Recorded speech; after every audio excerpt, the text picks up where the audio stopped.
The ink on the divorce papers was barely dry when he popped the champagne.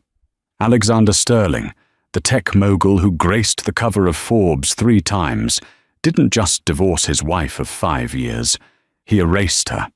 He handed the pen to Eleanor, a woman the tabloids called plain and boring, while his mistress, the Oscar-nominated actress Isabella Montrose, watched from the doorway wearing Eleanor's favorite silk robe.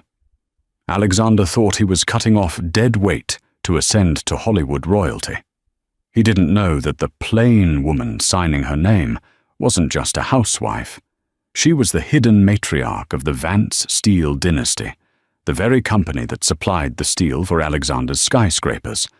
He wasn't signing a divorce decree. He was signing his own bankruptcy. Location: the Sterling Penthouse, 432 Park Avenue, New York City. Date: November 14th.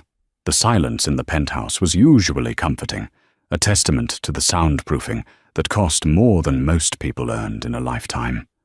Tonight, however, the silence felt predatory. Eleanor Sterling sat at the edge of the sprawling mahogany dining table. It was an antique, imported from a French chateau, one of the many things Alexander had bought to prove he had taste to match his billions. Her hands were folded in her lap, her knuckles white. Across from her stood Alexander. He was pacing, his Italian loafers clicking against the marble floor. He looked impeccable as always, charcoal suit, tie loosened just enough to suggest a hard day's work, though Eleanor knew he had spent the afternoon at the Tiffany & Co.'s flagship store. "It's not about cruelty, Ellie," Alexander said, finally stopping to pour himself a drink. He didn't offer her one. "It's about evolution. Brands evolve, companies evolve, people evolve, and frankly, we've evolved in different directions." Eleanor looked up. Her face was devoid of makeup, her brown hair pulled back in a simple ponytail. To the outside world, she was the mousy librarian who had somehow snagged New York's most eligible bachelor 5 years ago.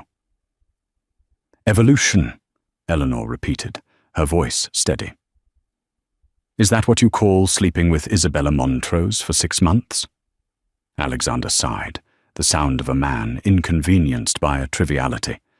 "Don't make this sordid. Isabella understands me. She understands the spotlight. She understands the pressure of my life. You're content with charity galas and reading books in the garden. You're a shadow, Ellie, and I need a star." The elevator doors at the far end of the penthouse chimed softly. They slid open, and Isabella Montrose stepped out. She was breathtaking, even casually dressed. She wore a cashmere sweater that Eleanor recognized. It was hers, missing from her closet for 2 weeks, and tight designer jeans. "Is it done, Alex?" Isabella asked, ignoring Eleanor entirely. Her voice was that famous husky purr that had won her a Golden Globe. "Almost," Alexander said, sliding a thick stack of documents across the mahogany table toward Eleanor. "The settlement is generous, Ellie. $2 million. The apartment in Jersey. You keep your car. It's more than fair considering you signed a prenup." Eleanor looked at the papers. "Decree of dissolution of marriage." "I don't want the money, Alex," Eleanor said quietly. Isabella laughed, a sharp, tinkling sound, as she poured herself a glass of Alexander's scotch. "Oh, honey, don't try to play the martyr. Take the cash. It's not like you have any career prospects. What was it you did before Alex saved you? Assistant librarian?" Eleanor stood up. She wasn't tall, but something in her posture shifted. The slump vanished. Her spine straightened with a rigidity that would have reminded a historian of a soldier bracing for cannon fire. "I was an archivist," Eleanor corrected softly. "I managed history." "Semantics," Alexander waved a hand dismissively. "Just sign the papers, Ellie. I have a PR team coming in at 8 a.m. to handle the announcement. We want to control the narrative. Amicable separation due to growing apart. Standard boilerplate. Eleanor reached into her purse, a worn leather tote that Alexander hated, and pulled out her own pen. It wasn't a cheap plastic stick. It was a heavy fountain pen with a nib of solid iridium, engraved with a crest too small for Alexander to notice from where he stood. She looked at her husband, the man she had loved, the man she had supported when his first startup, Nebula Tech, nearly collapsed because he couldn't secure raw materials. She had made a phone call then, a call he never knew about, that lowered the price of structural steel for his servers by 40%. That call had saved his career. "You are sure about this, Alexander?" she asked. "Once I signed this, there is no going back. Our assets, our lives, and our business connections are severed." "Business connections?" Alexander scoffed. "Ellie, the only connection you have is to the housekeeper." "Yes, I'm sure. Sign it." Eleanor uncapped the pen. The scratching sound of the nib on the paper was the loudest thing in the room. Eleanor V. She didn't write Sterling. She simply signed her initial.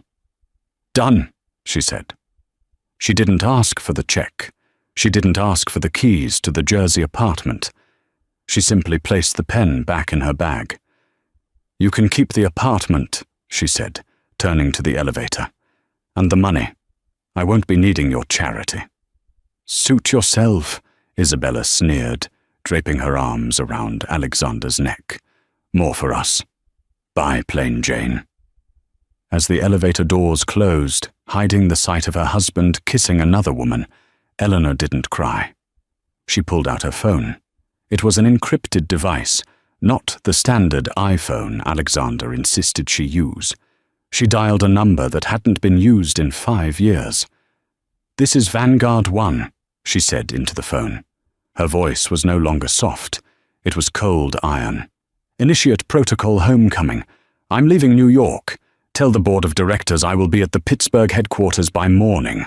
The hiatus is over. Location: Teterboro Airport, private hangar. Date: November 15th. The media storm hit before Eleanor even landed in Pennsylvania.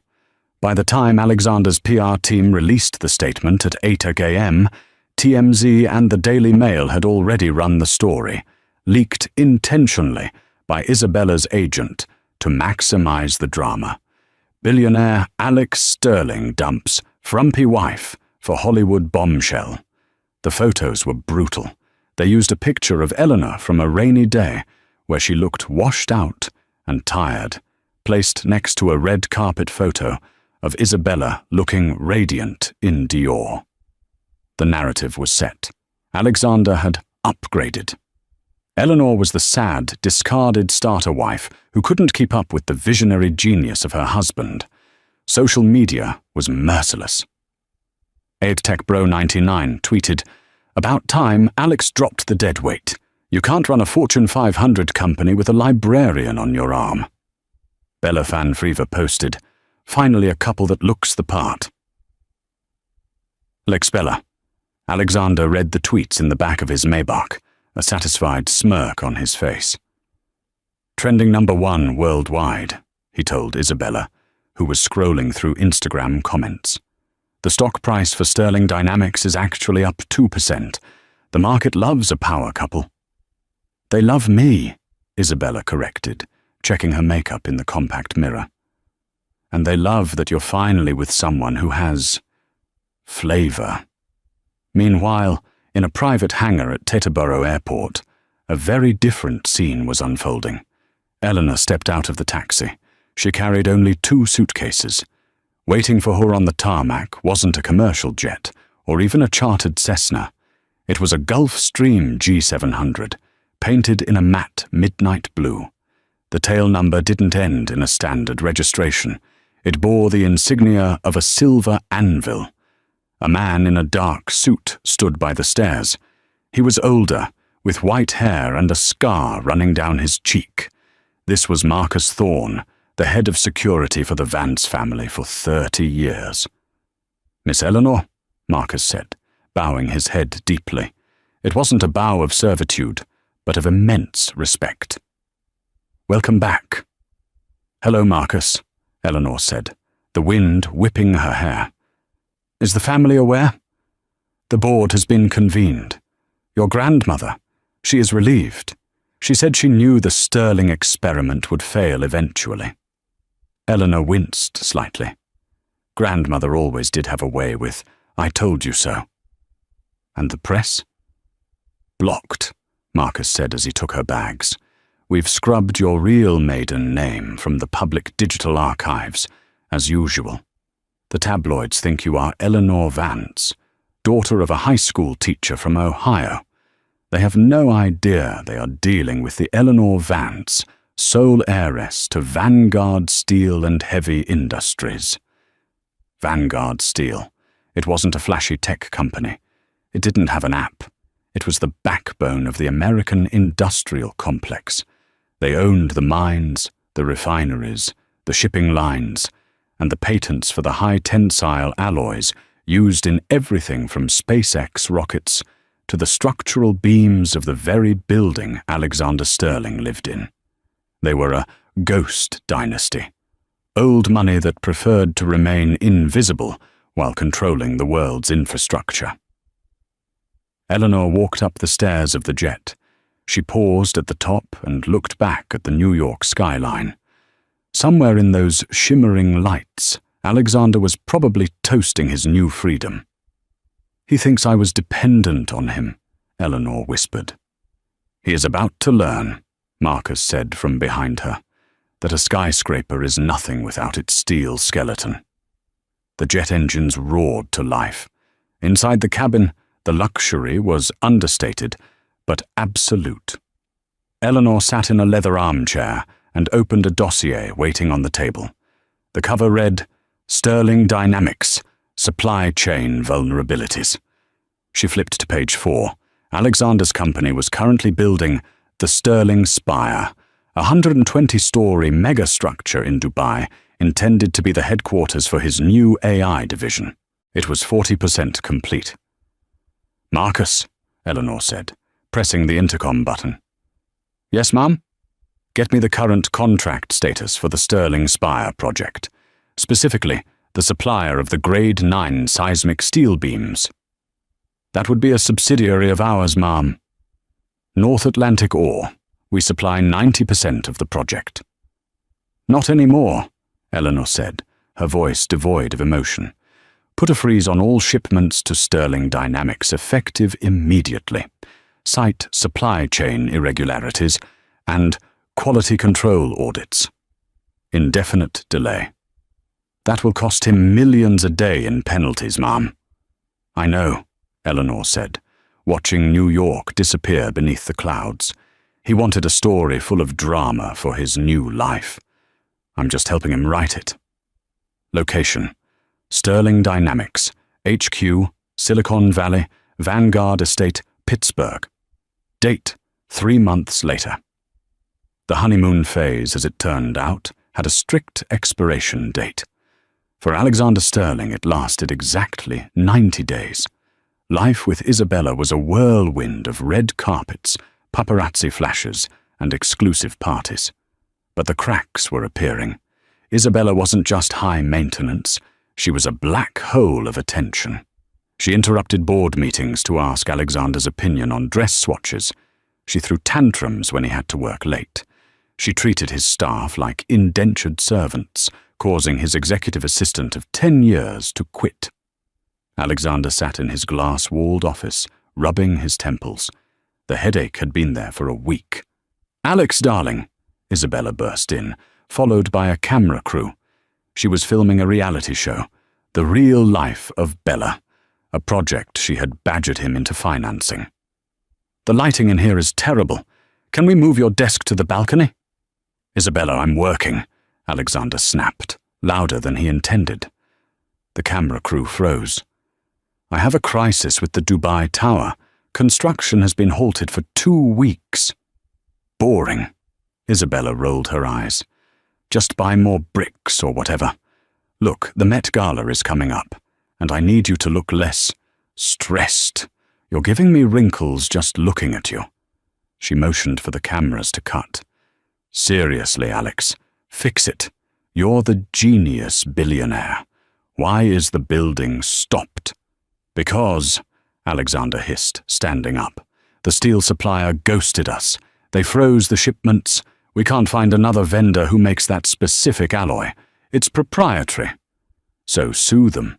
"We're trying, but the parent company is buried under shell corporations. We can't even find a name to serve the papers to."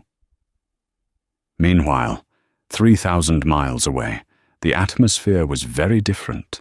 The boardroom of Vanguard Steel was a cavernous space of oak and brass, smelling of lemon oil and serious money. 12 men and women, the captains of industry, sat around the table. At the head sat Eleanor, gone were the cardigans and the messy ponytail. She wore a tailored navy suit that cost more than Alexander's car, her hair cut into a sharp, commanding bob. She didn't look like the librarian anymore. She looked like a queen on a warpath. "The audit of the European division is complete," Eleanor said, her voice projecting clearly without a microphone. "We are up 14% in the Asian markets." "And the sterling situation?" asked Mr. Henderson, a board member who had known Eleanor since she was a child. "The freeze is holding," Eleanor said, calmly, reviewing a tablet screen. "Sterling Dynamics has missed 3 construction deadlines. The investors in Dubai are getting restless. Their stock has dropped 18% since the divorce." "Is the goal to bankrupt him, Ma'am?" Henderson asked. "Because if we squeeze too hard, the antitrust regulators might sniff around."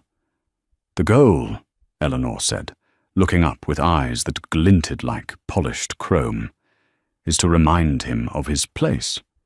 He thinks he is a self-made god. I am simply removing the pedestal he stands on."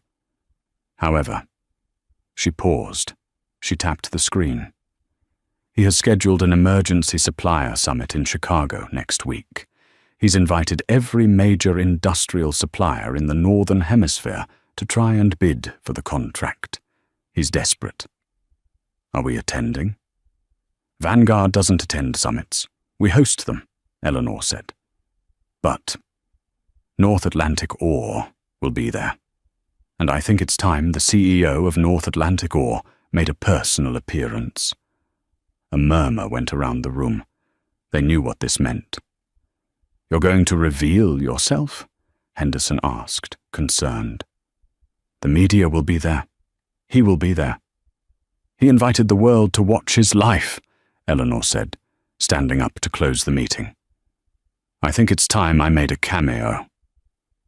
Back in California, Alexander's phone rang. It was his chief operations officer.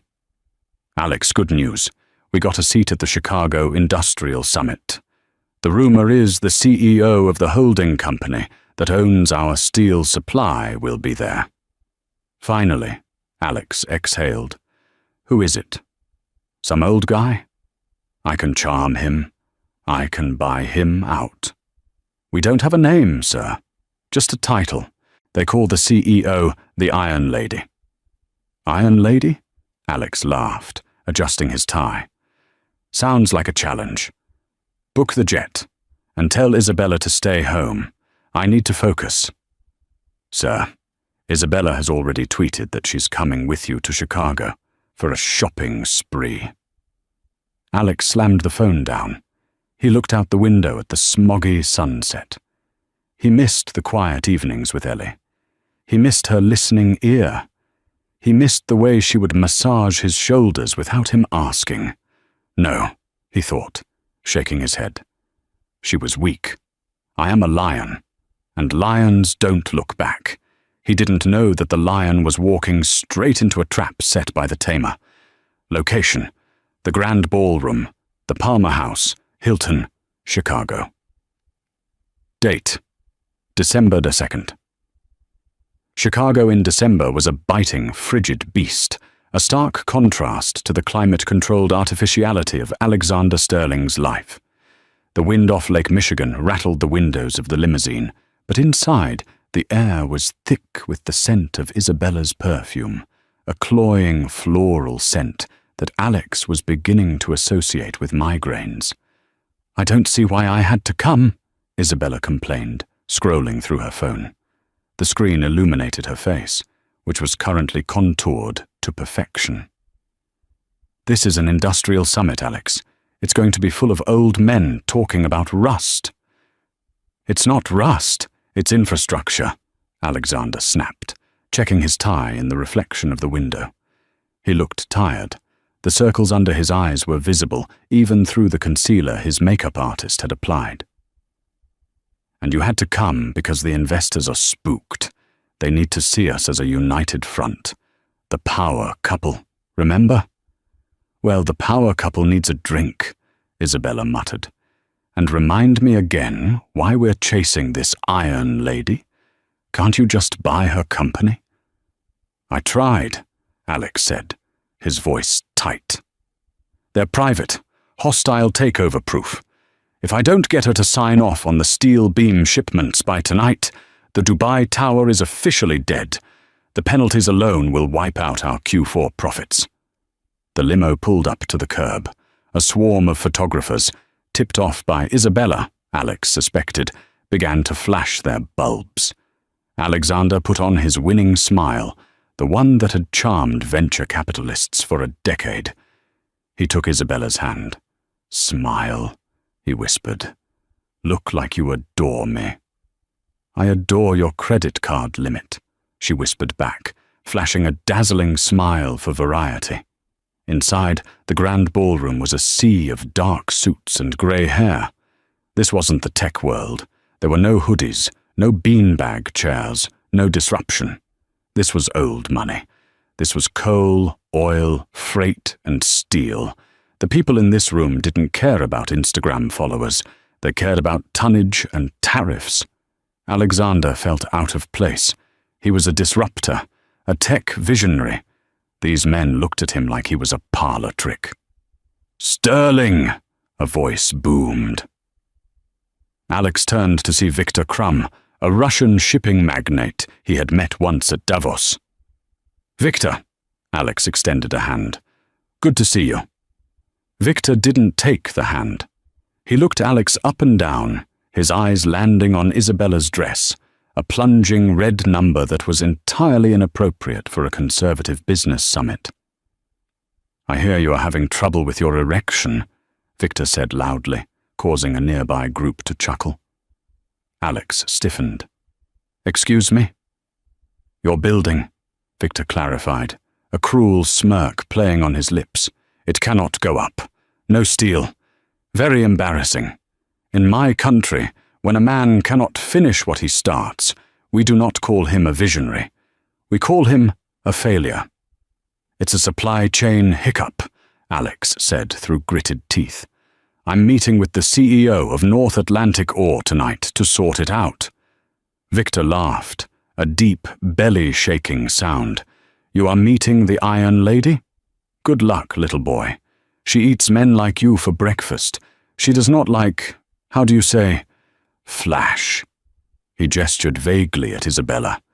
Isabella bristled. "Excuse me, I am an Oscar nominee. And this is a room for people who build the world, not people who pretend," Victor said, turning his back on them. Alex steered Isabella away, his grip on her arm tight. "Keep your mouth shut," he hissed. "We are bleeding status here." They made their way to the VIP section, a roped-off area near the stage where the keynote speech was about to begin. The program listed the speaker simply as the chairwoman of the Vanguard Group. "Vanguard," Alex muttered. "They own North Atlantic Ore. They're the whale. If I can get 5 minutes with the chairwoman, I can bypass the subsidiary and get the steel."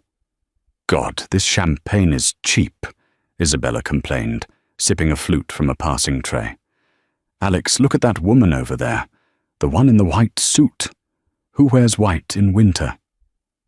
Alex looked. Standing near the stage, surrounded by a phalanx of security and attentive executives, was a woman. Her back was to them, She wore a white power suit, impeccably tailored, stark against the sea of black tuxedos. Her posture was regal. "That must be her," Alex said, straightening his jacket. "Stay here, Bella. Do not move. Do not tweet." "Whatever," Isabella sighed, turning to flirt with a waiter. Alex approached the group. His heart was pounding. This was it, the charm offensive. "Excuse me," Alex said, projecting his voice to cut through the conversation. "I'm Alexander Sterling, CEO of Sterling Dynamics. I believe we have some business to discuss regarding the Dubai project." The security guard stepped forward to block him, but the woman in the white suit raised a hand. The guards parted. She turned around slowly. Alexander Sterling stopped her. His brain stuttered. He blinked, sure that the stress was causing hallucinations. The face was familiar, yet entirely alien. The features were Eleanor's, the high cheekbones, the soft curve of the jaw. But gone was the woman who wore oversized sweaters and apologized for taking up space. This woman wore diamonds that were heirlooms, not gifts. Her makeup was sharp, accentuating eyes that looked at him not with love or even hate, but with the crushing indifference of a glacier. "Hello, Alexander," Eleanor said. Her voice was smooth, low, and terrifyingly calm. "Ellie?" Alex whispered, his voice cracking. What are you doing here? How did you get past security?" The executives around her chuckled darkly. "Mr. Sterling," Eleanor said, "I am security. Location, the VIP Circle, Chicago Industrial Summit. Time, moments later." The silence that fell over the immediate vicinity was heavy. Alexander looked at his ex-wife, trying to reconcile the image of the woman who used to bake blueberry muffins on Sundays with this titan standing before him. "I don't understand," Alex stammered. He looked at the man standing next to her, Marcus Thorne, the security chief from the airfield. You're with Vanguard?" "Alexander," Eleanor said, stepping closer. She was wearing heels that made her nearly his height. "I am Vanguard." The words hit him like a physical blow. Vanguard, the shadowy conglomerate that controlled 30% of the global steel market, the company he had been trying to get a meeting with for 6 months. "That's impossible," Alex laughed nervously. "Your father was a history teacher in Ohio. You collect rare books." "My father was the youngest son of Archibald Vance, the founder of Vanguard Steel," Eleanor corrected. "He chose to leave the life and teach. But when my grandfather died 5 years ago, the trust passed to me. I have been the chairwoman of the board since the month before we got married." Alexander felt the blood drain from his face. He did the math. 5 years? But I was struggling then. Nebula Tech was almost bankrupt, and then suddenly the price of raw materials dropped, Eleanor finished for him. "You secured a contract with a supplier you had never heard of, at rates that were frankly charitable. You thought it was your brilliance, Alexander. It was my wedding gift." Alex staggered back slightly. You fixed the prices." "I subsidized your incompetence," Eleanor said, her voice hard. "I believed in you. I thought you were a genius who just needed a break. I kept my identity secret because I wanted to be loved for who I was, not for the Vance fortune. I wanted a partner, not a parasite." She took a step forward, invading his personal space. "And for 5 years, I played the role. I cooked your dinner while managing a multi-billion-dollar portfolio from my iPad while you slept. I listened to you brag about your self-made empire, knowing that I was the one holding up the foundation." "Ellie, wait!" Alex's mind was racing. This changed everything. She wasn't a discarded librarian. She was one of the richest women on the planet. If this is true, then we can fix this." The Dubai Tower, the steel. You can sign the release. He reached out to touch her arm. Marcus Thorne stepped forward, his hand hovering over his jacket, but Eleanor stopped him with a glance. You think this is a negotiation? Eleanor asked, tilting her head. We're family, Alex pleaded, dropping his voice to a seductive whisper. Technically. Look, the divorce isn't final yet. There's a cooling-off period. I made a mistake, Ellie. Isabella, she's a fling, a midlife crisis. But you and I, we're a team. We built Sterling Dynamics together. We didn't build it together, Eleanor said. I built it. You just put your name on the building. Suddenly, a shrill voice cut through the tension. Alex, why are you talking to the help? Isabella Montrose sashayed into the circle, a glass of champagne in hand. She looked Eleanor up and down with a sneer. Oh my God, is that Plain Jane? What are you doing here? Did you get a job catering the event? The circle of executives went dead silent. Victor Crumb, standing nearby, actually gasped. Eleanor shifted her gaze to Isabella. It was like a lioness looking at a yapping chihuahua. Isabella Montrose, Eleanor said. I enjoyed your performance in the Midnight Garden, although I found your character's motivation lacking. Excuse me? Isabella scoffed. Who do you think you are? She is the woman who owns the building you live in, Marcus Thorne said, his voice deep and rumbling. What? Isabella looked at Alex. What is he talking about? Shut up, Isabella, Alex hissed, panic rising in his throat. Eleanor signaled to the DJ booth. The music lowered. She walked past Alex and Isabella, stepping up onto the small stage. She adjusted the microphone. Ladies and gentlemen, Eleanor announced. The room fell silent. Thank you for coming. As the chairwoman of Vanguard and its subsidiary, North Atlantic Ore, I have an announcement regarding the future of our partnerships. Isabella's mouth dropped open. Chairwoman? Eleanor looked directly at Alexander from the stage. Effective immediately, Vanguard Steel is initiating a new standard for ethical partnership. We will no longer supply materials to companies that demonstrate volatile leadership, financial instability, or moral bankruptcy. She paused for effect. Therefore, we are permanently severing all ties with Sterling Dynamics. Furthermore, we are calling in the debts. Sterling Dynamics financed their expansion using Vanguard-backed bonds. Per the contract clause regarding management instability, triggered by a high-profile divorce scandal, those debts are now due in full. The room erupted in murmurs. Reporters were typing furiously on their phones. Due? Alex shouted, forgetting himself. We have 30 years to pay those bonds. Read the fine print, Alexander, Eleanor said into the mic, her voice echoing through the hall. Clause 4A. Immediate repayment required if the primary guarantor, me, withdraws confidence. I withdraw my confidence. She looked down at him, looking small and pale next to his celebrity mistress. You have 48 hours to pay $300 million, Alexander.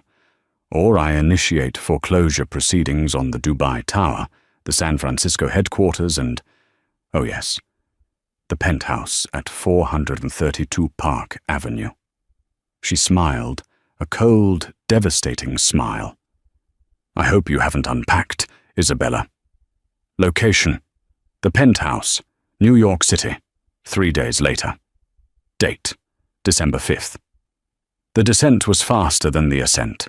It had taken Alexander 10 years to build his reputation. It took Eleanor Vance 48 hours to dismantle it. The news of the debt call-in caused Sterling Dynamics stock to freefall. It plummeted 40% by the time the markets opened the morning after the Chicago summit. By noon, the board of directors had suspended Alexander's trading privileges. By evening, the creditors were circling like sharks, smelling blood in the water. Alexander sat on the floor of the penthouse living room. Boxes were everywhere.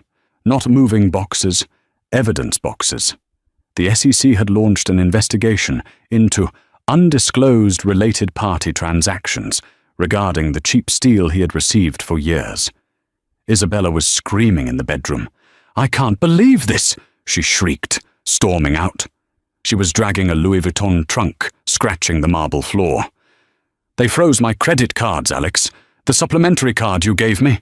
I tried to buy a latte and it was declined. A latte!"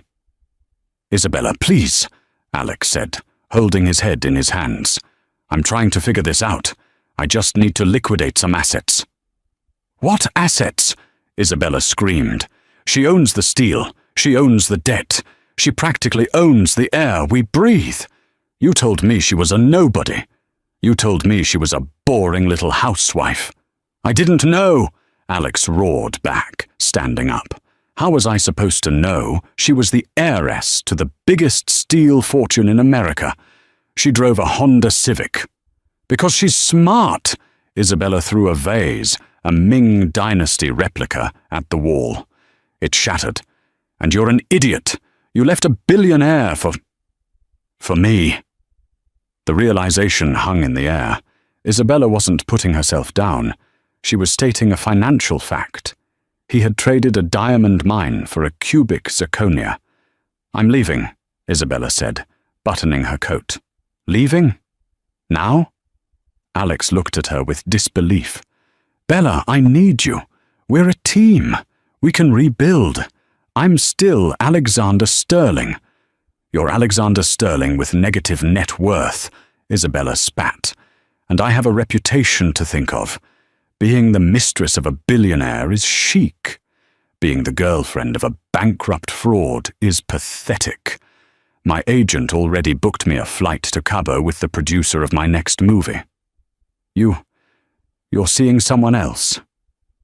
"I'm an actress, Alex. I need an audience, and your show is cancelled." She slammed the door behind her. The echo rang through the empty, cold apartment. Alex stood alone in the wreckage of his life. The silence was heavy, but this time it wasn't predatory. It was final. His phone buzzed on the floor. He picked it up. It was a notification from Zillow. Listing alert, 432 Park Avenue penthouse. Price, $45,000. Seller, the Vance Trust. She put his house on the market before he had even moved out. Alex laughed. It was a dry, manic sound. He walked to the window and looked out at the city. He could see the skeleton of a new skyscraper going up in the distance, steel beams rising into the sky. He realized now that every beam, every girder, every rivet in this city belonged to her. He had walked through her world thinking he was a giant, never realizing he was just an ant crawling on her shoe. The intercom buzzed. "Mr. Sterling," the doorman's voice came through. "There are some gentlemen here from the bank, and a Miss Vance is with them." Alex straightened his shirt. He walked to the elevator. He had to face her one last time. He had to try. The doors opened. Eleanor stood there, flanked by lawyers. She wasn't wearing the power suit today. She was wearing jeans and a cashmere sweater, the same outfit she wore on their first date. "Hello, Alexander," she said softly. "Ellie," Alex breathed. He fell to his knees. He didn't care about dignity anymore. "Ellie, please, I'm sorry. I was a fool. Take me back. I don't care about the money. I just want you." Eleanor looked down at him. Her expression wasn't angry. It was pity, and that hurt worse than the anger. "You don't want me, Alex," she said, stepping around him to look at the apartment. "You want the safety I provided. You want the Iron Lady to save you from the mess you made." She signaled to the lawyers. "The foreclosure is complete. You have until midnight to vacate the premises. Anything left behind will be auctioned for charity." "Ellie, where will I go?" Alex wept. "I have nothing." Eleanor stopped at the door. She looked back. her hand on the frame. "You have your freedom, Alexander. You said I was a shadow. Well, now you're out in the light. Let's see if you can shine on your own." She walked out. The elevator doors closed. Alexander Sterling, the man who wanted everything, sat alone on the cold marble floor, realizing that in his quest for more, he had lost the only thing that was real. Location: Sotheby's Auction House, Manhattan. Date: January 15th, 1 month later. The fall of a titan is rarely silent. It is usually accompanied by the sharp rap of a gavel. Alexander sat in the back row of the auction hall. He wore a coat that was slightly too large for him now. He had lost 20 pounds in the last month. He wasn't supposed to be here. His lawyers had advised against it, citing emotional self-harm. But he couldn't stay away. He watched as the artifacts of his perfect life were paraded across the stage like cattle. "Lot 405, the auctioneer announced, his voice practiced and bored. A custom-made Patek Philippe watch, engraved with the initials AS opening bid at 50,000. It was the watch Eleanor had given him for their 3rd anniversary. He had barely worn it, preferring a flashy smartwatch that tracked his heart rate. Now he watched a stranger, a hedge fund manager in a tacky plaid suit, raise a paddle. "Sold," the auctioneer clipped. Alexander flinched. That watch was worth more than his current net worth. Since the night at the penthouse, Alexander's life had been a lesson in gravity. The SEC investigation had frozen his liquid assets. The board of Sterling Dynamics had voted him out as CEO, replacing him with a conservative CFO who immediately publicly distanced the company from the former leadership's erratic behavior. Isabella Montrose was gone, appearing on the cover of People magazine 3 days later with the headline, "I survived him. Isabella opens up about toxic billionaire X." She spun a narrative of emotional manipulation that wasn't entirely true, but Alexander had no PR team left to fight it. He was living in a serviced apartment in Queens. It was clean, but small. The radiator clanked at night. The view was of a brick wall, not the skyline. "Lot 410, the auctioneer continued. A first-edition copy of The Great Gatsby, signed by Fitzgerald. Alexander sat up. That was Eleanor's. It was her most prized possession. She must have left it behind in the penthouse by mistake. "Opening bid, 10,000. Alexander checked his bank account on his phone. He had $12,000 left to his name, the remnants of a cashed-out 401k that hadn't been seized yet. He could buy it back. He could save one piece of her. One piece of the life they had. He raised his hand. 12,000, he shouted, his voice cracking. The room turned to look. People whispered, "Is that him? Is that Sterling? He looks terrible." "I have 12,000 from the gentleman in the back," the auctioneer said, peering over his glasses. "Do I hear 15? 20,000, a voice called out from the front row. Alexander's heart sank. He looked at the bidder. It was Marcus Thorne, Eleanor's security chief. He wasn't bidding for himself. He was bidding for the trust. Eleanor was buying her own book back, ensuring Alexander couldn't have it. 20,000 going once, sold to the gentleman in the front. Alexander slumped in his chair. She didn't even want him to have a memory. He walked out into the cold January rain. He hailed a taxi, but the yellow cab drove right past him to pick up a couple down the block. He lowered his hand. He walked to the subway station, the damp air seeping into his bones. On the platform, a digital billboard flashed an advertisement. It was for a new high-speed rail line connecting the East Coast, a project touted as the green backbone of America. The tagline faded in, "Steel provided by Vanguard Industries." And then Eleanor's face appeared. She looked radiant, now strong and untouchable. She wasn't looking at the camera. She was looking toward a horizon Alexander could no longer see. He stood there, jostled by commuters, realizing that he was no longer the protagonist of the movie. He was just an extra in the background of her success. Location: a shared office space, Jersey City. Date: 1 year later. Sterling, the coffee machine is jammed again. Alexander looked up from his cubicle. I'm on it, Gary. Alexander Sterling, former cover model for Forbes, was now a junior sales associate for a mid-tier logistics firm in New Jersey. It was the only job he could get. No reputable tech company would hire him. He was a liability, a walking lawsuit. He walked to the break room and fiddled with the plastic machine. He was wearing a suit from Zara. He took the bus to work. His life was a cycle of mediocrity.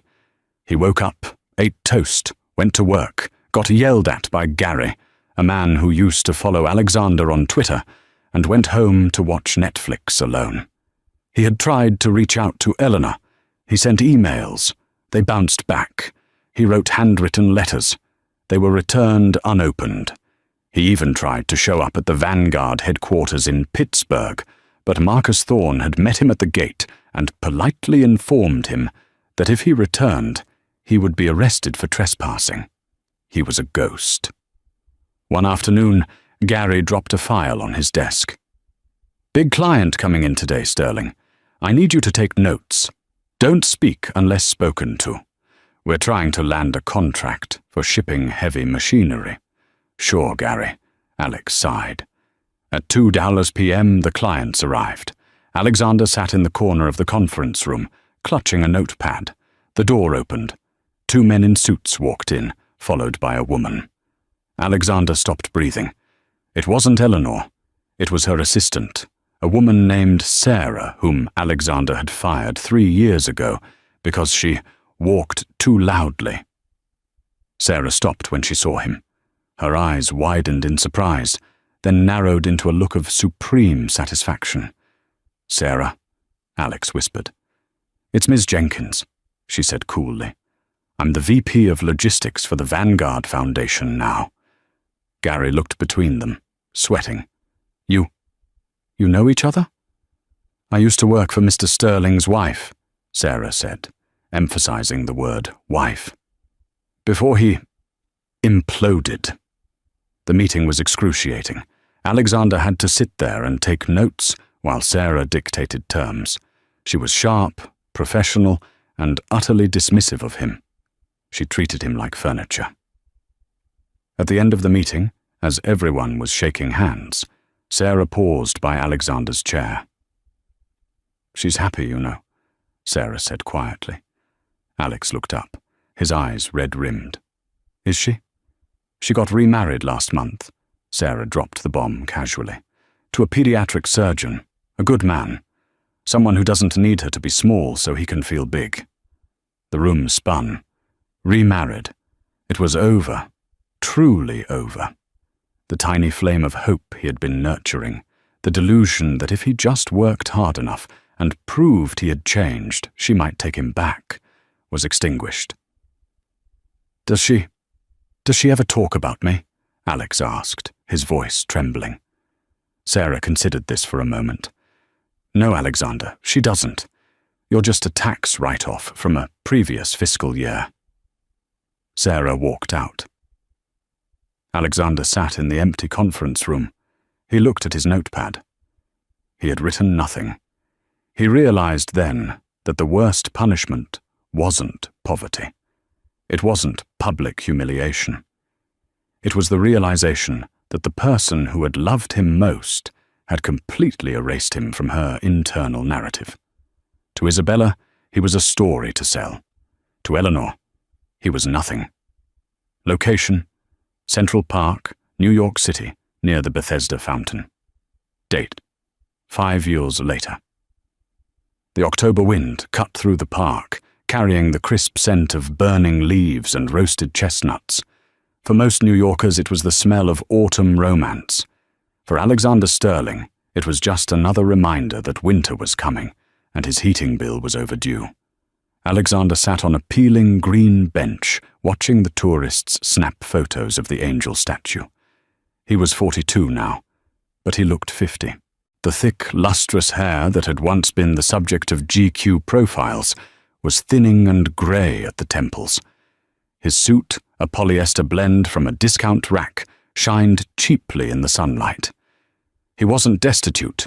He was a senior logistics manager at a trucking firm in Newark. But he was invisible. He was part of the grey background of the city he used to think he owned. He unwrapped a foil-wrapped sandwich, tuna prepared in his kitchenette that morning, and took a bite. It was dry. Ball! Ball! A bright red rubber ball bounced off the toe of his scuffed dress shoe. Alexander flinched, pulling his legs back. A little girl, perhaps 3 or 4 years old, toddled up to him. She was dressed in a miniature Burberry coat and cute woolen tights. She had dark curls and eyes that were intelligent, inquisitive, and painfully familiar. Alexander picked up the ball. The girl stopped, putting a finger in her mouth, waiting. "Is this yours?" Alexander asked, forcing a smile. It felt rusty. "Sophia, don't run off!" The voice hit Alexander like a physical shockwave. He dropped the ball. It rolled away, forgotten. He looked up. Walking down the path, maneuvering a sleek, beige stroller, was a woman. She wore a camel hair coat that draped effortlessly over a cream cashmere sweater. She wore no jewelry except for a simple platinum band and a pair of diamond studs that caught the light. It was Eleanor. But it wasn't the Eleanor he had divorced. It wasn't even the Iron Lady who had destroyed him in the boardroom. This was something else entirely. She looked peaceful. The sharp edges of her anger had softened into a serene, untouchable confidence. She looked like a woman who had everything she ever wanted. "Alex?" She stopped, her hand resting protectively on the girl's shoulder. Alexander stood up too quickly, crumbs falling from his lap. He brushed them away frantically, shame burning his cheeks. "Eleanor," he croaked. He cleared his throat, trying to find the smooth baritone that used to charm investors. It was gone. I didn't think you were in the city." "We live in Connecticut now," Eleanor said, pleasantly, as if she were talking to an old neighbor she barely remembered. "We just came in for the ballet matinee. Sophia loves the costumes." "Sophia," Alexander repeated, looking at the child. She's beautiful." "Thank you," Eleanor smiled down at her daughter. "Sophia, say hello." "Hi," the girl whispered, hiding behind Eleanor's coat. Is her father here?" Alexander asked, looking around, half terrified that a security team would tackle him. "Gabriel is getting pretzels," Eleanor gestured toward a vendor cart where a tall, broad-shouldered man in a navy pea coat was laughing with the vendor. He looked kind. He looked solid.